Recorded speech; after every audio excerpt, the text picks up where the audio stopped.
Hey everyone, are you tired of typing out long blocks of code when you're working on your web development projects? Well, you're in luck. In this video, we're going to show you some time-saving shortcuts for writing HTML code in Visual Studio Code. With these shortcuts, you can code 10 times faster. Before starting this video, please hit the like button and subscribe to my channel for videos like this one. First up, the nav-only shortcut generates the code for a navigation menu with an unordered list and list item elements inside a nav element. Simply type nav-only and hit Enter key to get the code. Next, we have the only *5 shortcut. This creates an unordered list with 5 list items. Simply type only *5 and hit Enter key, and the code will be generated for you. Next, we have the .container and #container shortcuts.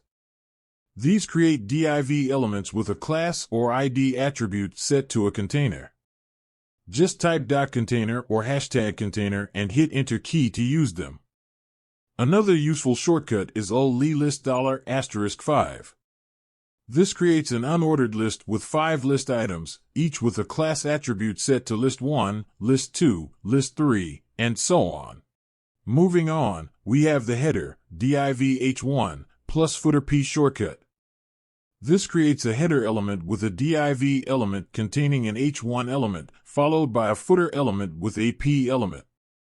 To use this shortcut, type header, div-h1, plus footer p and hit Enter key to use this shortcut.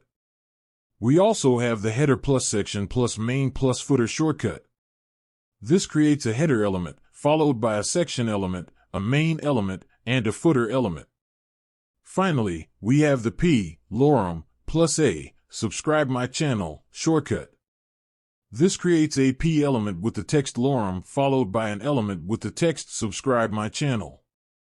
Type p, lorem, plus a, subscribe to my channel, and hit Enter key to use this shortcut. These shortcuts can save you a lot of time and make writing HTML code in Visual Studio Code a lot easier. Give them a try and see how they work for you. Thanks for watching. See you in the next video.